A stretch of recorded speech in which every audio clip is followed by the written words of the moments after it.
Just get that fun I try to people. keep it. Light life. Try not to. I'm not talking about index funds today. That must be a relief to you guys. Not every guest host or co-host is or guest co-host is as good on radio. Oh, well, sure. Here's, I wrote this on Social Security. It's the topic for today for me anyway. So. Talk to your clients about Social Security. All right, well, we'll talk social. Well, I got this great article that. We're watching the game tonight. I'm not. You're not? No. I know. It's worse than a conference. Are you not a basketball fan, or you did? I am, but I watched the last 5 minutes of the 7th game. I don't know. I just don't like sitting in front of a TV that much. Gotcha. Some people, I've just talked go to to the people game who can't handle it it's just too nerve-wracking. I mean, I've had to turn it off and walk away and calm myself down, and then go back and turn it back on again. Oh, he's very passionate. Yeah. Really? Yeah. Well, my God. He's broken 3 of my TVs already. Now, were you just passionate when they were losing? I mean, were like a fan? No. I'm a new fan. I became a fan last year, fun. and then this year I watched every game. Wow. Did you go ahead? From almost every game from start to finish, not just every game, but so I've recorded every single game and That's watched them. amazing. Yeah, so Yeah, I really, Yeah. so I learned all the yeah. nuances of every Oh, yeah. player, and Well, they're so I'm fascinating. yelling at the TV when they're missing shots. Yeah, and- exactly. And I'm also yelling at the team way. when oh shoot, now I'm remembering. Draymond Green? No, Kevin Durant. When he was just going. Now it's one thing when Steph and Clay make great shots. Yeah. But when Kevin Durant goes up and he's totally blocked, he's like this. He just goes flicks. I know. He's not even looking at the basket. And Yeah. it swishes right in. Yeah. I get really mad about that. Well, I don't get mad at it. I have to marvel at it. Isn't it amazing that even if a team is 73-9, they can still infuriate you as much as they do? Yeah, they do. Yeah. I mean, it's incredible how I know. incompetent even Yes. the greatest team of all time can be for minutes and games on end. That's exactly Shocking. yeah. Just shocking. Harrison Barnes The not playing turnovers, like, well. who and are these Trudeau- guys? Yeah, exactly. So I've got an article that can easily take up an entire segment that we can all discuss, but it's great. Okay. This was Republicans set to unveil plan Oh. to very replace Dodd Frank.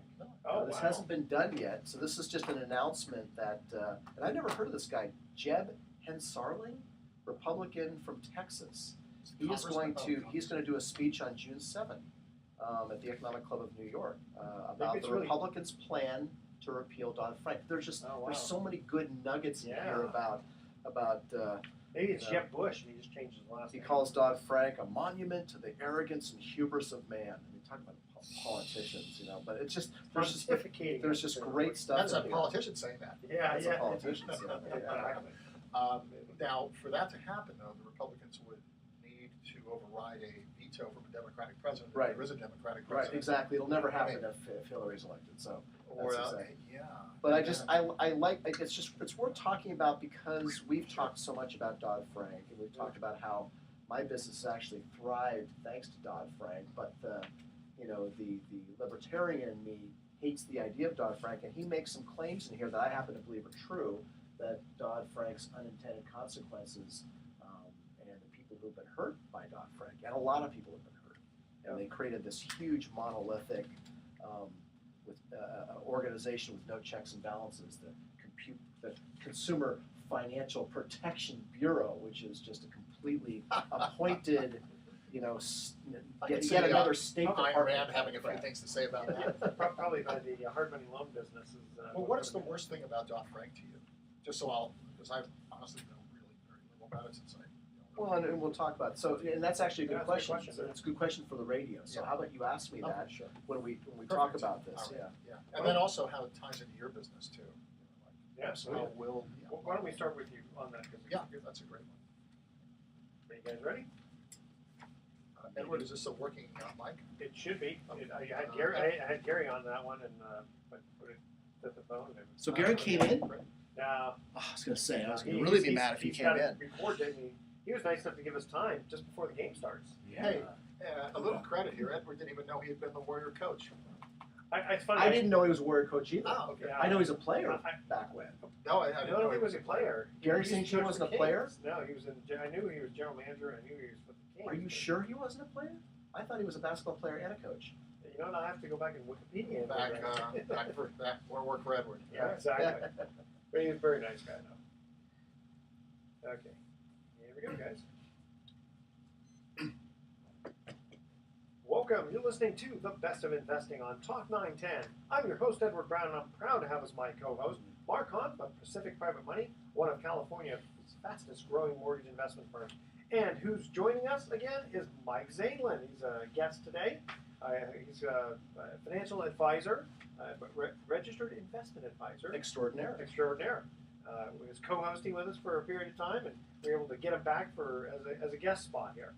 Okay. Guest co-host. That's what we call it. Okay, so our phone number is 888-912-1190. Use that number to answer the trivia questions for 3 vacations given away during this show. Those vacations are not sponsored by the radio station, but by Lighthouse Resort and Marina, located about 1 hour northeast of San Francisco. Those vacations are free. Their only request is a $100 cleaning fee to cover the housekeeping expenses. And today, again, we're having just various trivia. Got to keep you in suspenders. Miscellaneous trivia. Miscellaneous trivia, which exactly is what trivia is. Mark, you got a lot of good stuff for us. Well, I do. And before we start, I want to give a shout out to someone who stopped by our office, Walt stopped by our office this week and said he's been a regular listener of our program, and he was excited to stop by and say hi.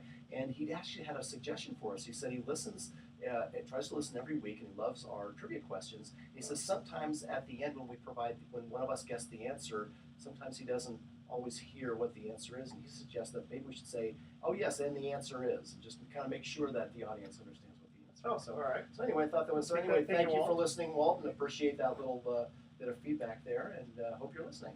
And so today I've got this great article here, and of course, regular listeners like Walt will certainly remember that we've talked we're going on 6 years in the show come August, and for 5 of those 6 years, I think we've been talking about Dodd Frank and this huge omnibus bill that was passed. When was it passed now? 2 years ago. But it added just layer after layer after layer of new regulations and bureaucracy into the financial aspect of our economy, and we talk about it here on The Best of Investing because for my company at Pacific Private Money, it's really interesting. It's actually been a boon to private and alternative and non-prime lenders like Pacific Private Money, but the libertarian in me, the conservative, the fiscal conservative in me has hated the idea of all of these new laws that have been passed under Dodd Frank and this new huge organization called the Consumer Financial Protection Bureau that's been created with unelected officials who run that, and the impact that all of these new regulations have had on banks. So I brought an article in today that I just love. It's hot off the press, and it says at the title of it is Republicans set to unveil their plan to replace Dodd Frank.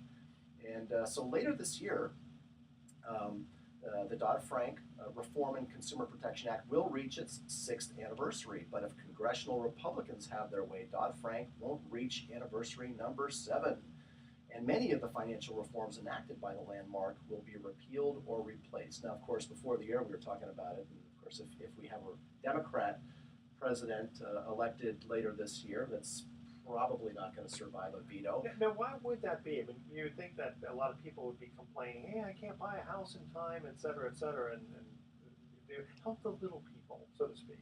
Well, it's interesting because the guy who's going to do a speech, this article is interesting in that the article came out actually before this Texas Republican, who I've actually never even heard of before, Jeb Hensarling. I don't know if I'm pronouncing it right. I've never heard of Texas. No. I've heard of Jeb Bush. So on June 7, he's planning a speech, and he's already, he's talking about the speech he's going to give June 7th at the Economic Club of New York.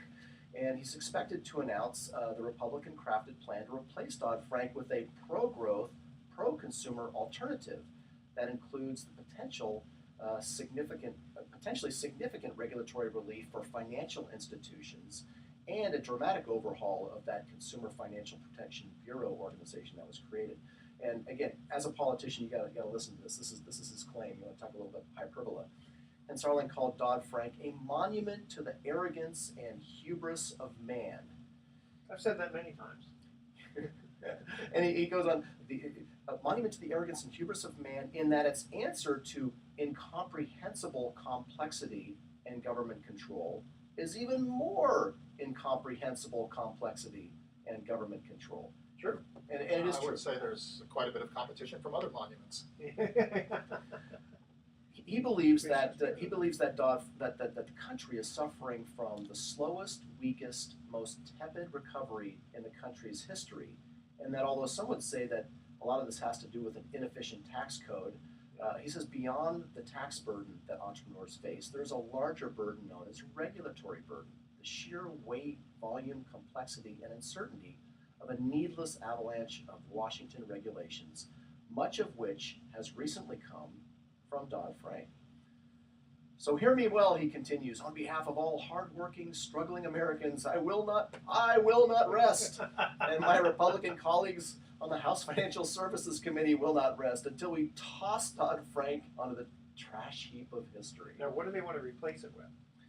Well, that remains to be seen. See, this is a teaser article because they haven't announced it yet. But let's talk a little bit about Dodd Frank and exactly why people like ourselves, or at least me, believe that Dodd Frank has not been the boon for Americans and the public. Because let's face it. Well, it was never supposed to be a boon. It was supposed to be just a protection, theoretically. Well, right? you know, Dodd Frank, one of its many, many goals was to protect the consumer from unscrupulous mortgage brokers and banks, and to rein in the financial institutions against predatory practices, and essentially to set up this Consumer Financial Protection Bureau to monitor how everything from credit cards to checking accounts to mortgages. But here's the thing, you know, you can't slap Lipstick on a pig. No. that too. You can't slap corporations with regulations and expect that to be a boon to consumers. It never works that way. What always ends up happening often, or what most often happens, is unintended consequences. So But you're always going to slow things down. so they create this thing called, you know, qualified mortgages, and regulate how banks make loans to people. And again, if you step back and go, you know, one of the tenets of many of the Dodd-Frank regulations is thou shalt not make a mortgage to a person who cannot afford to make the monthly payments. Okay, so what's wrong with that? Anything wrong with that? What's the definition of being able to afford it? Right. So in their zeal to prevent predatory lending practices, one of the unintended consequences, and we see this every day because I get calls weekly from people who live in homes with a ton of equity here in the Bay Area particularly. They may have a million or multi-million-dollar home, and they might have a small mortgage on it, maybe a few $100,000. And many people, especially older folks who are at or near or in retirement, they're living on fixed income, and they have this big house. It's got a lot of equity. They want to downsize, but the house needs remodeling or repairs. Well, wait, what are reverse mortgages exempt from that? Because people have no ability to repay. They're just Reverse mortgages are exempt Exempt, from okay. the Dodd Frank regulations. So to continue on my story, that no, it's okay.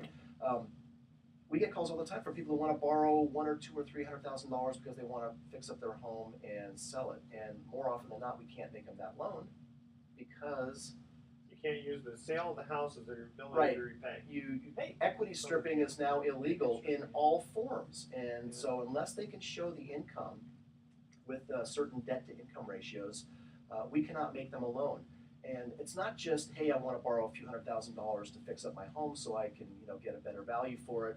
You know, if that were the only thing, boo-hoo. So, you know, that's not fatal. But there are a lot of reasons why people need to tap the equity of their home. Sure. Medical expenses. Right. There's debt consolidation. I mean, there's a whole lot of reasons why you want to borrow the money to help your kids buy a home. And there's just all kinds of reasons why you might want to tap that equity. And under the new, very restrictive mortgage regulations enacted under Dodd Frank, that is now considered a predatory lending practice and illegal. Okay, I got an off-the-wall question. What happens if elderly people, something happens medically, they don't have the insurance, but the doctor in the hospital, they rack up, $200,000 worth of bills, and they don't have the ability to repay? Can the hospital or doctor say, well, that's okay, we'll just put a deed against your house? I mean, in theory, they made them a loan, haven't they? Yeah. Well, that would be a claim on the estate eventually, I assume. Yeah, but I'm just wondering if that's legal for them to do, because in effect, they've made them a loan. I don't know. I don't know the answer to that. Well, it's interesting that in that situation, Mark, I guess I have one question. That is, 20 years ago, would the borrower be able to go to a bank, and how would they have qualified 20 years ago? Right, 20 years ago, 10 years ago, 5 years ago, if someone came to Pacific Private Money and said, my home is worth $1 million, I have a $200,000 first, can you lend me $200,000? I would have said, yeah, all day long. You know, unfortunately, it's going to, you know, it's a hard money loan. It's going to cost you 10 or 11% and a couple of points. And again, depending on what they need the money for and how badly they need it, I mean, those loans, that was a very, very common loan done 10 years ago and almost non-existent today. And 10 years, and under Dodd Frank, it's considered predatory, whereas 10 years ago it was not. That's correct. Dodd Frank created a number of new laws that were predatory. I know we got to go commercial break. I have a couple other points I want to make on this, and then we'll move on after the break. All right. So, quick little mention here. There is a bank here in Marin County that's actually paying 1% on savings accounts. There aren't too many who are doing that. And if you call our 888-912-11 number, 888-92. Boy, let me try this again. 888-912-1190, and ask me which bank it is. I will tell you off the air. Okay? So here's our first trivia question. What Soviet dancer defected to the West in 1974, joining the New York City Ballet? And Mark, your daughter does ballet. You probably will know the answer to that one. Stay with us. You're listening to the Best of Investing. You got to call 888-912-1190 to answer that question. Don't touch that dial. We'll be right back. A little long segment, but that's okay.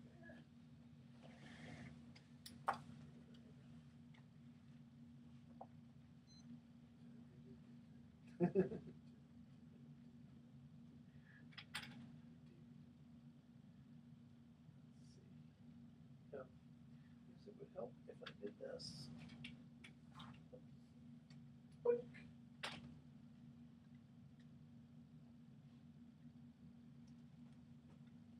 Have you ever thought of running for congressman from Texas, Mark? I don't think your chances in Marin are terribly high, to tell you the truth. Goodness, yeah, I know. It's, Although in 1980, Marin went for Reagan, which people forget. It hasn't always been a... Sure. and I don't know that I believe the polls that claim that 80% or 85 or 90 or whatever the ridiculous percenage is that you read in the Well, it's Marin just guy we're claims. all it's scared to say divided we're not Democrats. Democrats. Right. It's divided Exactly. into North and South Yeah. Marin, pretty much. Yeah, I agree. We have to fight a civil war eventually.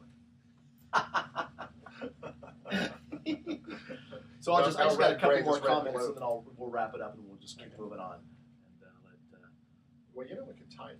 Yeah, the reverse mortgage thing is kind of a cure for that, except the unintended consequences. Reverse mortgage interest rates are often lower than what a bank would have lent on a HELOC. and also reverse mortgages aren't the panacea in the Bay Area because you're limited in how much you can borrow. There's all kinds of rules on this. So my aunt I think is it's 350,000. in her mid 80s. She has I think it's a $600,000 reverse mortgage she put on actually quite a long time ago, and it's going to run out in the next couple of years. There are no other options for her other than to sell the house. Well, Her only I thought income is from a was reverse supposed mortgage. to kind of go forever, wasn't it? Like so much. No, Oh no, you don't have to pay back the reverse mortgage until you die or move out. Right, but the thing is that her monthly distribution ends. Oh, In a I few thought. years. See, that's the thing is, I thought that they basically calculated based on how old you were. Like, it basically was. You can run out of money in a reverse mortgage and not be able to get a larger reverse mortgage. In her case, she's got nearly $1 million of equity that And there's how no much way is for her to tap. How much has she taken out already? Like I think she's hit the $625,000 maximum. So Wow, interesting. So it's not a panacea for the But then a HELOC would have maxed it out too. is panacea the way you pronounce it, or Right. panacea? panacea. I mean, that's Panacea. tomato, tomato. All right, here we go. Welcome back to the Best of Investing. Edward Brown here, along with Mark Hahn and Mike Zaidlin.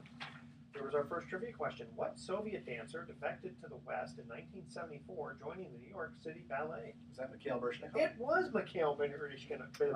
You would say that? Mikhail Baryshnikov. That's right. Very good. All right. So as Walt would say, we're going to repeat that. That was Mikhail Baryshnikov, right? Yep. Okay. Absolutely. There we go. So We were talking a little bit about Dodd Frank last. Oh, you got a no, go ahead. got an announcement. So just wanted to finish up a little bit on the Republican plan to announce their plan to go after a repeal of some of the Dodd Frank regulations that are put into place. And as the last segment, we ended the last segment talking about one of the unintended consequences, which is if you have a ton of equity in your home, yet you're on a fixed income and can't demonstrate the ability to afford the monthly payments, you can't borrow against your equity. Now that includes, I can't lend you the money which might include the interest to pay on that loan. So let's say, for example, maybe you need $200,000. You say, I want to borrow $250,000, and $50,000 is going to service that loan for the next 2 years, and the 200 is going to, go to whatever I need the 200 for. I can't make that loan either because you can't borrow the money to make the interest payments. Again, that's called equity stripping. And so, and again, it's not just that. If it were just like if Dodd-Frank, if that were just the only unintended consequence, okay, you might say, well, okay, but there's a greater good. You got to look at the greater good, right? But studies have shown that roughly 20% of people who would have qualified for a mortgage as recent as 2010 no longer are able to qualify under Dodd-Frank's very restrictive qualified mortgage regulations that restrict a bank's ability to make you a loan based on fairly rigid debt-to-income ratios. If you haven't heard of that, debt-to-income ratios are something that every mortgage broker has to use. In fact, we even do it at Pacific Private Money. You might think, well, hard money lenders don't have to pay attention to that stuff. Well, guess what? Yes, they do. We're now a regulated industry, just like the banks, and we also have to pay attention to debt-to-income ratios. Otherwise, we could be sued as a predatory lender. So again, these are all things that it's not just as easy as passing a law and forbidding a corporation or bank or business from doing a certain thing. There's always unintended consequences. And borrowers cannot waive that, No, you it's can't. against public policy. Yeah, it's against it. That's exactly right. Well, Mark, let me play the devil's advocate here and say, well, how much of Dodd-Frank is appropriate and correct and does not overreach? Obviously, you want to have some protection somewhere to prevent what happened last time. So, how should it change? What parts of it are good, in your opinion? Or what type of legislation should replace it, just based on how you see this? Well, and Mike, I think you're absolutely right. It's not about repealing Dodd-Frank, basically, going back to where we were before it was passed. I think it's a matter of looking at various aspects of Dodd-Frank and seeing where it may have overreached. Look for those unintended consequences. What they need to do is they need to actually engage the mortgage industry, the banking industry, and look at these unintended consequences. Now, will it happen like that? That's the way I would do it. I don't know.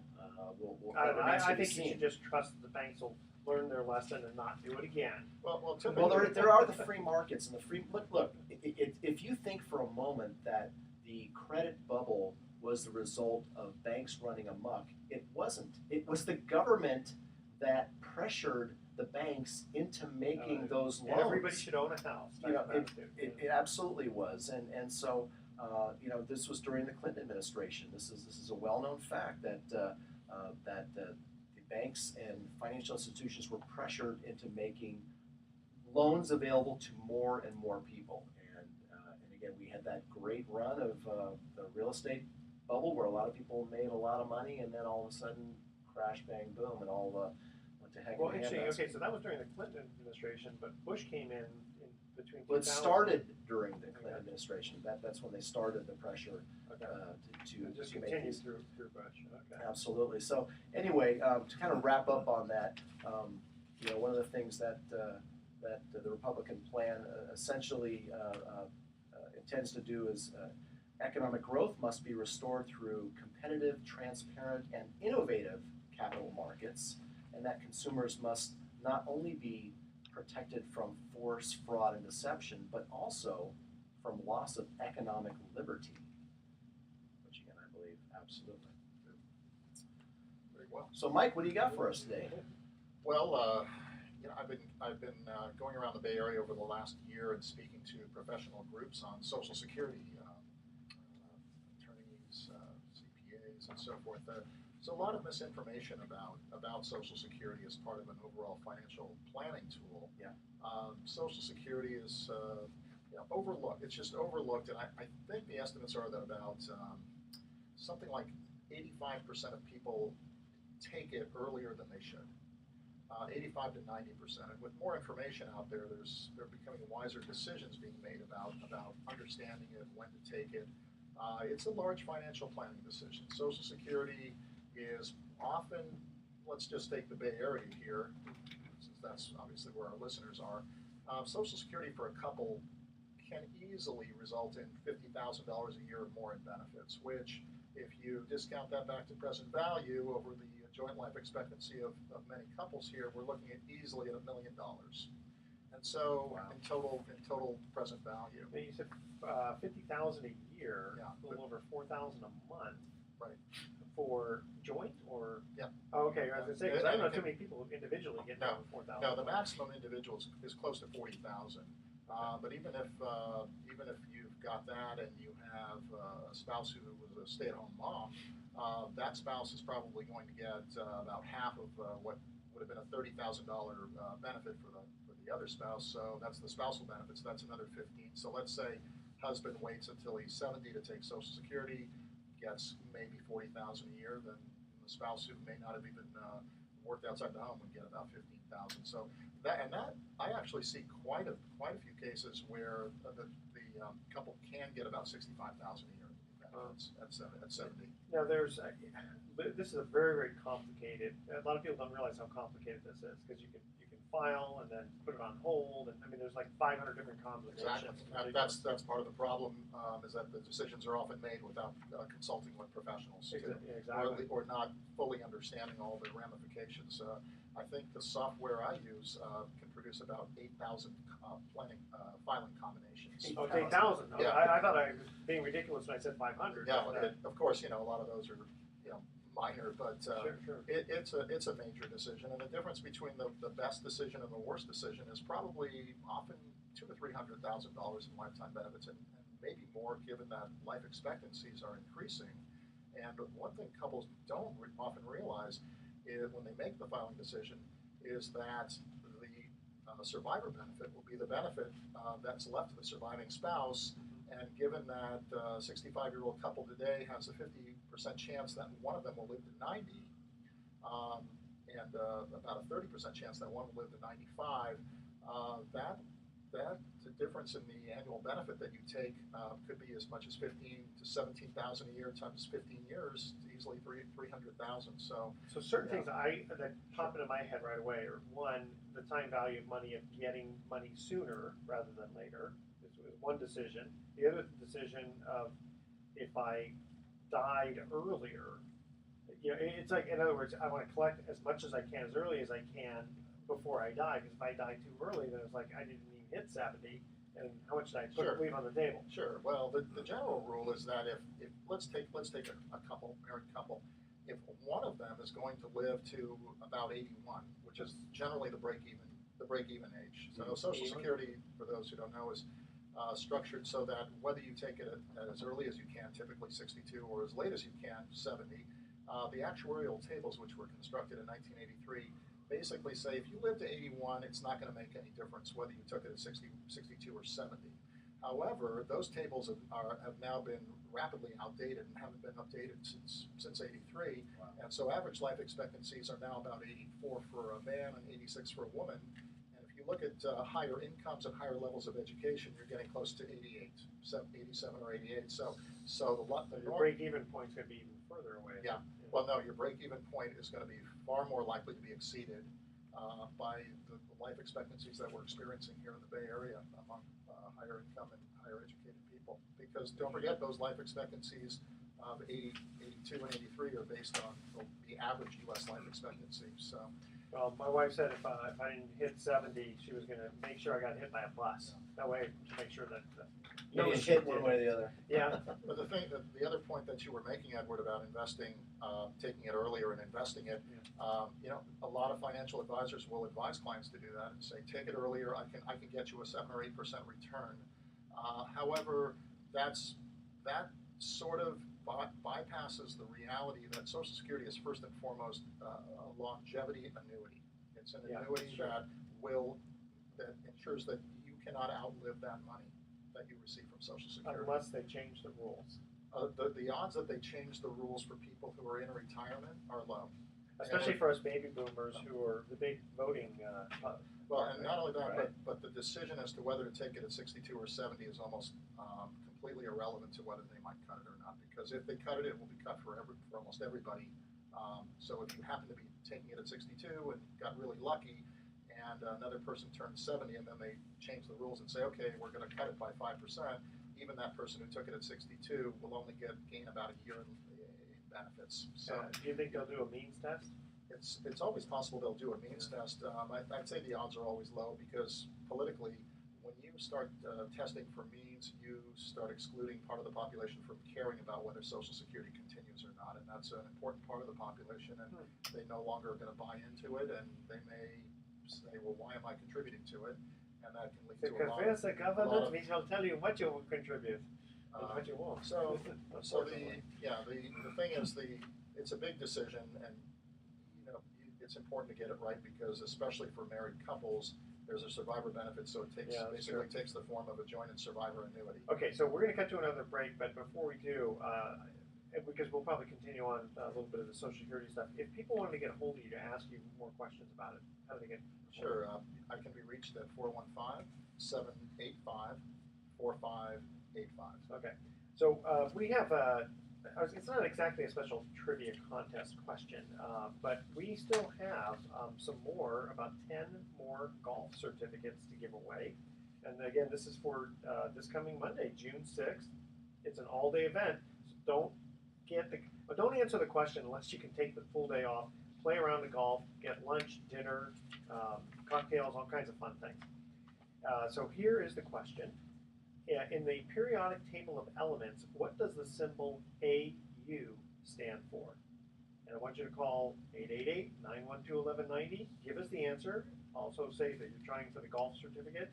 And if This is a golf tournament, right? It's being held where? I'm sorry, thank you very much. It's being held at the Peninsula Golf and Country Club in San Mateo, and it's sponsored by the Weingarten Children's Center, which helps deaf children. So Nice. it's for a good cause. The tickets are worth $350 a piece. So if you win one of these, it costs you $0. Yeah. So you definitely want to call 888-912-1190 and answer that question. In the periodic table of elements, what does the symbol AU stand for? Okay. Now we're going to cut to our next trivia question here. This is for the 3-day, 2-night stay at the Lighthouse Resort. Which state is named the Pelican State? You know, bird pelican. All right. The first caller with the correct answer on that one is going to win a free 3-day, 2-night stay at the Lighthouse Resort. Call 888-912-1190 to answer that question. Stay with us. You're listening to the Best of Investing. We're going to be right back. Mark, do you have a deal of the week? No, I don't. I'm sitting here trying to think of something, and it's not been, so I'd probably just rather talk about the fund. Okay. But, so we'll do next segment. We'll go through some more with my fund. Okay.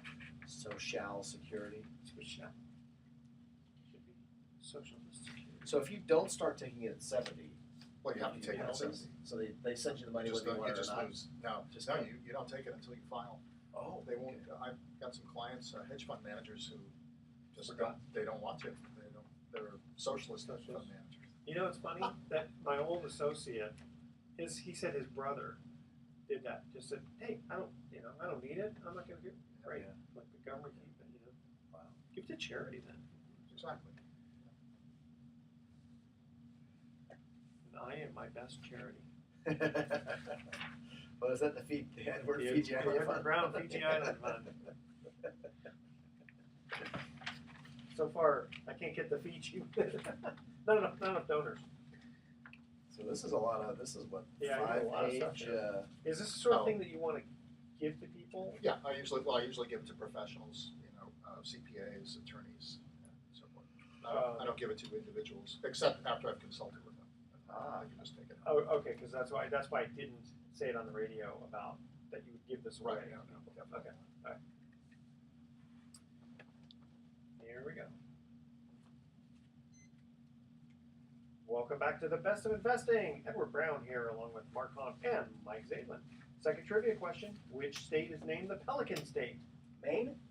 No, I was going to say Maine too. no. Louisiana. Remember the New Orleans Pelicans? Oh, duh. Yeah. I And didn't think there are any pelicans in Louisiana. apparently there are a lot. That's why they changed it, which for basketball teams is a little silly. They should have stayed with the Hornets. Okay, so this other one for the golf. In the periodic table of elements, what does the symbol AU stand for? Mark? That's gold, isn't it? Gold. Yeah. Very good. All right. So let's see. Want to continue with Mike for just a bit on the Social Security? Sure. What else you got? Yeah, so one of the really key factors, again, that I mentioned earlier was the fact that there's a survivor benefit. So what happens is you have a couple, they both take Social Security, one spouse dies, the surviving spouse takes over the higher of the two benefits. And that's really a critical consideration. I'll give an example of a couple I saw recently. Well, I saw the surviving spouse. Her husband had taken Social Security at age 62, which about 50% of people do.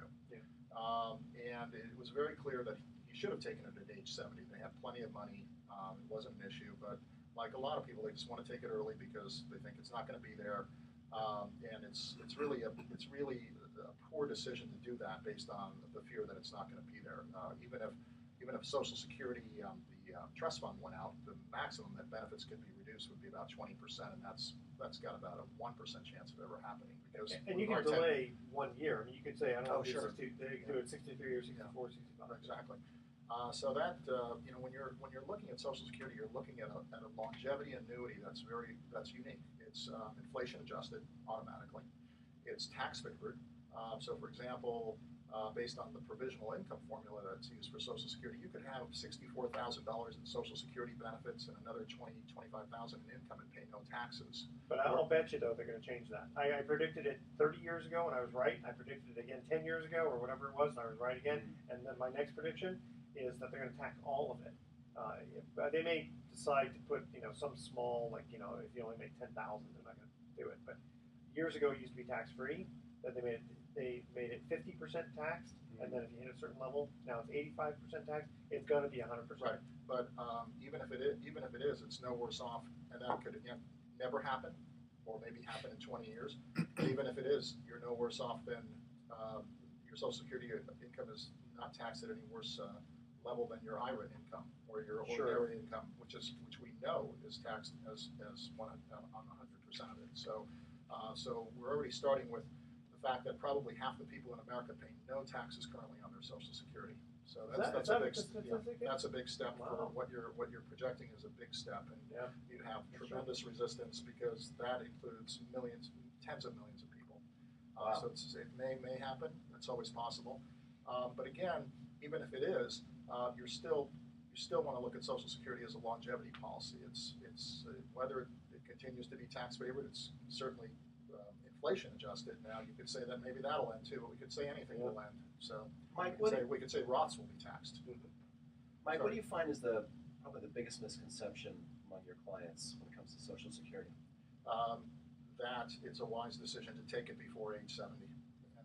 And that the That's biggest the biggest misconception one, is they just don't do the math. They don't have it run through professional software, and they often don't realize that they could have filed for a restricted application for a spousal benefit, that they should be suspending their benefits even if they've already taken them because A, they don't need the money, and B, even if they do need the money, they have other sources of money, and they're better off suspending their benefit in many cases, starting at age 66, which is the earliest time you can do that, in order to grow it at 8%, create the larger survivor benefit, get more tax-favored benefits, and overall pay less in tax. When do you suggest people come in?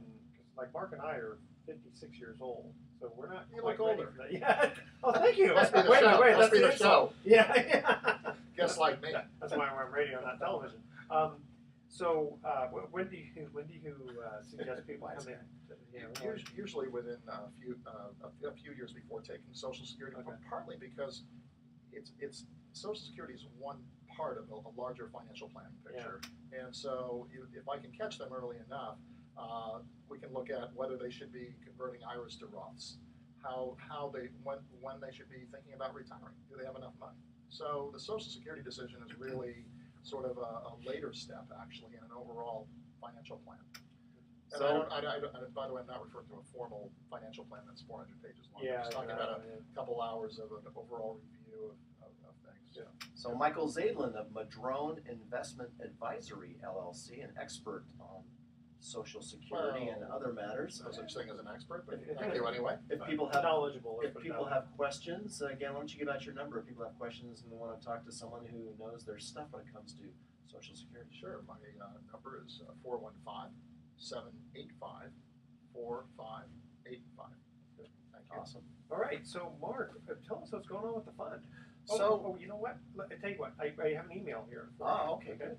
What's the difference between your fund and the ones that use leverage to enhance their yield? Kind of explain that. Okay. So at Pacific Private Money, we are an alternative resource for real estate loans for a growing segment of the population, thanks to Dodd Frank, which we talked about a little bit earlier in the show. But we make real estate secured loans at Pacific Private Money. We're a non-bank lender. Some people refer to us as a private money mortgage banker. And we've been actually growing in the number of loans we've been doing. We did about 75 million in loan transactions last year, and we're projecting probably a good 15-20% better than that this year. And we do that all with private capital. Now, some of our loans are funded through a stable of high net worth investors that we've been working with. In fact, when I founded the company in 2008, all of my loans were funded through high net worth individuals who liked to be the bank, who liked to make loans secured by real estate.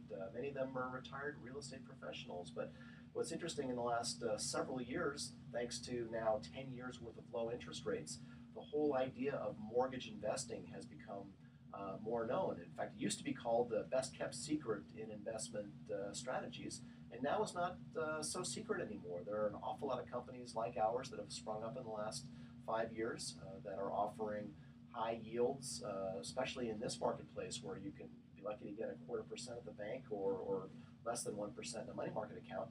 You can earn yields between 7 to 10%, depending on how much risk you're willing to take and how that particular fund is operated, or if you can invest in individual notes as well. So at Pacific Private Money, we work with people who have money to invest. Oftentimes we work with both accredited investors, those with $1 million or greater net worth, but we also work with unaccredited investors who have the opportunity to invest in individual notes. But Edward, your question was about our fund. So 3 years ago at Pacific Private Money, we launched the Pacific Money Fund as a way to create a pool of capital that's known as a mortgage pool fund. And we pool capital from individuals. We have close to 100 investors in the fund today, 3 years later. And that money is used to fund loans. So there's two ways we fund a loan at Pacific Private Money. One is we go to our list of high net worth individuals, and they may fund the entire note if they like it. Or if we have money in our pooled fund, we will go to that source first. And it's just having a mortgage pool fund is just a way to be able to invite more people to participate in mortgage investing, because I will tell you from experience, individual note investments have become much more difficult to find, or I should say high quality note investments. There's just there's a lot of competition out there. More and more people are aware of it, and certain people only like to invest in individual notes as opposed to a fund. They like the control. They have the experience and the resources and the ability. Many of them they're full-time investors in real estate secured notes.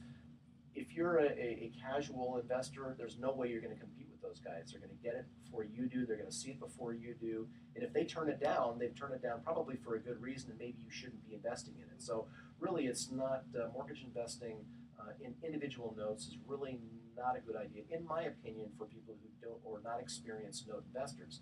Now, on the other hand, for those of us, which is pretty much all of us, who really need to figure out a way how to earn a higher yield on at least a portion of our savings.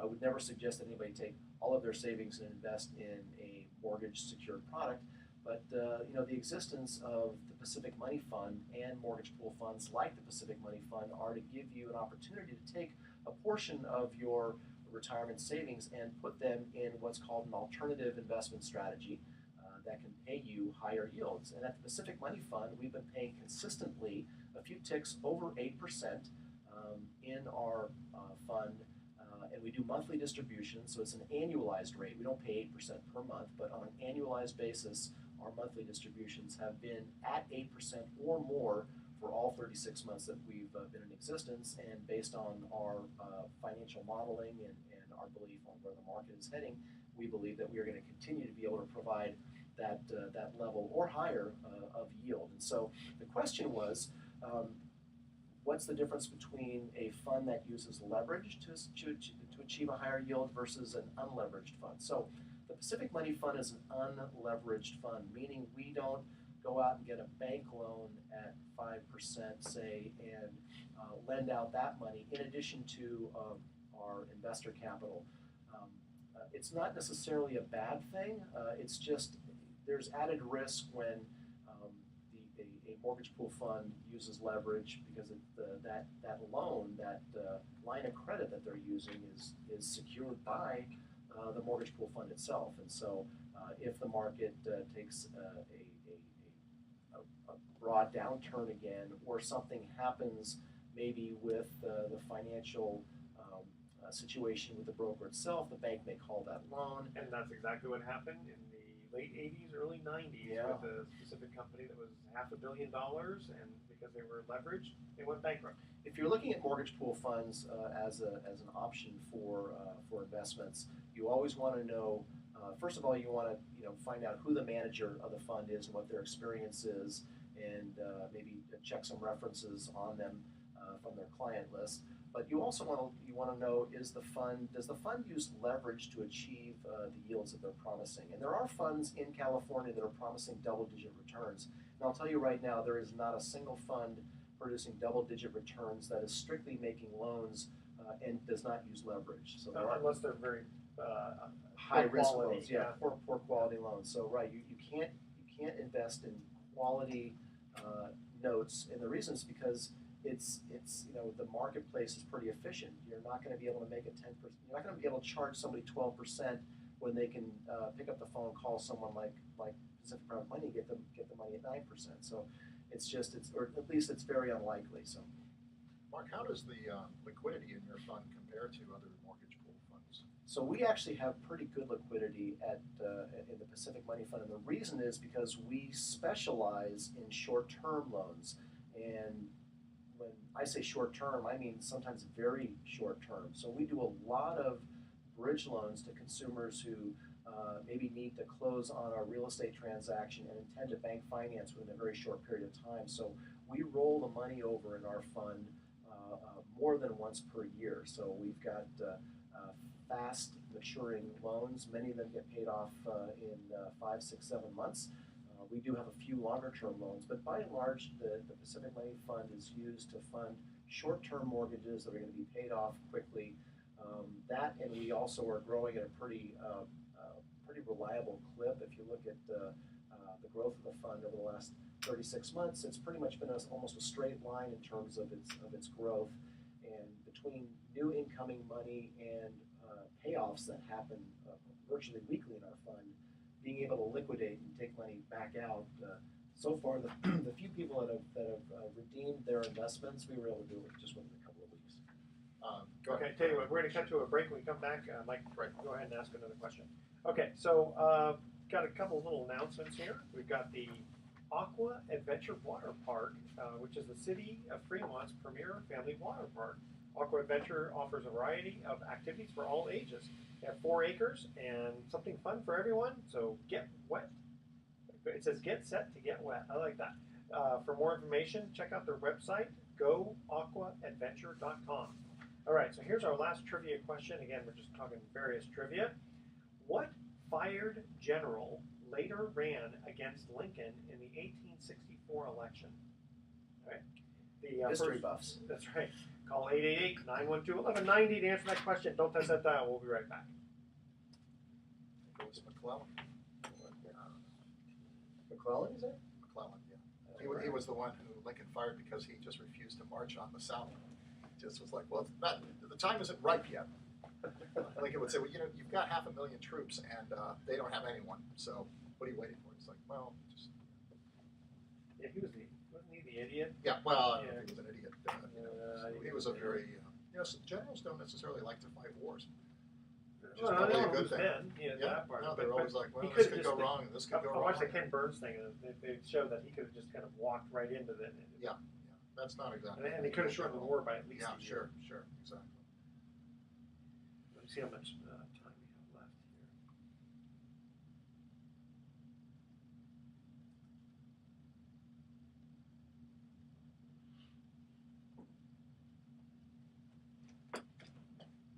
So, Mark, what I was going to ask you was about reinvestment risk. Like, loans pay off. Does the money just sit there, and then you've got to find, in other words, is the money? I drop 100,000 in there. Is the money constantly invested the whole 2 years, or are there periods where? That's what I was going to ask. Sure. And when money is deposited, does it immediately get invested? Basically that's yield kind of- drag issues. Sure, I'd be happy to explain that. Yeah. Yeah, Like you buy a treasury bond at 6%, then it expires. It's like, oh, interest rates are now 4%. Right. It's my So this should be a reinvestment short risk. segment, Okay, so is that really yeah. short. Okay, short. 4 minutes. Oh my gosh. I do have to make one quick. Okay, here we go.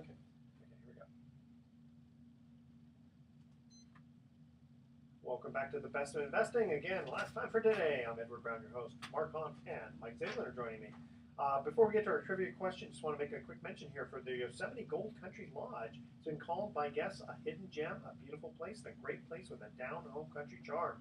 So check them out at 209-878-3400 or go to ygclodge.com. All right? And let's see, we do have our last trivia question that we wanted to ask here. What fired general later ran against Lincoln in the 1864 election? Mike? I think it was General McClellan. It was George McClellan. Okay. You history buffs. All right, we don't have too much time, so Mike, why don't you ask the question? Yeah, Mark, I was just curious about when someone makes a deposit into the fund, how soon does the money typically get invested? And secondly, if you've got a lot of short-term loans in there, do they turn over and then leave the investor for a period of time without that money invested? And does that affect the overall rate? And I was just wondering if you could give me some general. So, Mike, you're basically asking questions about the propensity for yield drag in a mortgage pool fund, and so we actually have quite a bit of deal flow that comes through Pacific Private Money. So it doesn't take us long to put that money back to work again. So in the fund, we've yet to be in a position where we're sitting on a substantial amount of capital in relation to the total capital of fund in the fund. Now, if we say in a $15 million fund, if suddenly we have $2 million in cash and we can't place it, does that produce yield drag for that period of time? Maybe it's 30 or 60 days. Yes, it would, but that's not been an issue because the fund size relative to the amount of loans we actually do on a monthly basis is such that has not been an issue. Now, for new invested capital that comes in, it does take a while for us to activate that money. So we've got two accounts. The fund has two accounts. There's a subscription account, meaning you come in, you subscribe to the fund, but your money isn't earning yet until it's needed to fund a new loan. And so when we need additional capital into the fund to fund the next loan, we bring money in from the subscription account that activates the money, and then from that point forward, the investor is going to earn based on the preferred yield, which is 7% plus his share of the profits above and beyond that. And so we've been able to pay out an 8% yield for the 36 months that we've had the fund, thanks to the type of loans we made. Mark, why don't you give out your information in case people want to get a hold of you? Sure. So the easiest way, for the fund has its own website at pacificmoneyfund.com. That's pacificmoneyfund.com. That's the best place to get information. And then you can always give us a call too at 415-883-2000. 2150. All right, here's our thoughts for the day. Poker is not a serious sport. They don't even allow you to bring a revolver anymore. And Maria Sharapova has a mean backhand. So does my wife whenever I try to watch women's tennis. Okay, now something I don't understand. Okay, I'm trying to lose weight, right? So I started off I started to eat a lot of donuts. My wife said, don't you know donuts have a lot of calories? I said, yes, but they're empty calories. Hello? I guess you didn't understand that. That's when she came up with the backhand again. Yes, exactly. They kind of fit hand in hand. I'm starting to see a pattern. Yes, you are. Okay, so Mike, one more time, give out your information for people who have questions on Social Security or just want some free Sure. financial advice. My contact number is 415-785-4585. And Mark, why don't you give out yours, then we'll say goodbye. PacificMoneyFund.com, 415-883-2150. Excellent. All right, tune in next week to The Best of Investing. We're going to be giving away more free vacations for answering trivia questions. Thanks for listening. On behalf of our team, I'm Edward Brown. We're wishing you the best of investing. So long.